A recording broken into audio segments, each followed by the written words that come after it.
So hello বন্ধুরা, welcome to my new blog.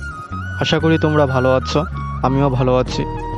তো আজকে আমরা যাব একটি বিশ্ববিখ্যাত হসপিটাল চেন্নাই অ্যাপোলোতে।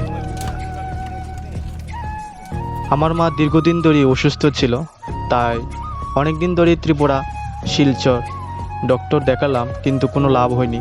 তার জন্য এখন আমরা ডিসাইড করলাম যে আমরা চেন্নাই হসপিটালে যাব।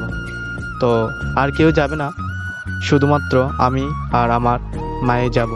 তো দেখতে পাচ্ছ এই যে ফ্লাইট, এটা হলো আগরতলা থেকে চেন্নাই ফ্লাইট। সো আমরা ভিডিওটার মধ্যে এত বড় করতে চাইনি ভিডিওটা, তার জন্য একটি শর্টকাট ভিডিও বানিয়েছি তোমাদের জন্য। তো এটা হচ্ছে চেন্নাইয়ের অ্যাপোলো হসপিটাল।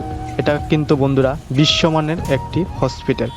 তো আশা করি তোমরা যে কোনো রোগ নিয়ে আসো না কেন, এই হসপিটাল থেকে তুমি ভালো হয়েই যাবে। তো এই বিশ্বাস নিয়ে আমরা চেন্নাই অ্যাপোলো হসপিটালে আসলাম।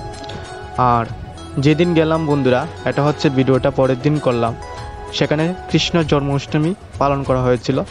এটা হলো অ্যাপোলো হসপিটালের ভিতরে, খুব সুন্দর বন্ধুরা। তো বন্ধুরা তোমাদের জন্য আরও ভিডিও নিয়ে আসবো চেন্নাই অ্যাপোলো হসপিটালে। আর আমরা চেন্নাইতে গিয়ে কি করলাম, কোথায় কোথায় গেলাম ঘুরতে, চেন্নাই শহরটা দেখতে কেমন, এটাই নিয়ে আরও ভিডিও নিয়ে আসবো। সো বন্ধুরা, আজকে যদি তোমাদের কাছে ভিডিওটা ভালো লাগে, লাইক কমেন্ট শেয়ার করে আমার ইউটিউব চ্যানেলটিকে সাবস্ক্রাইব করে বেল আইকনটি অন করে দিও। ধন্যবাদ বন্ধুরা।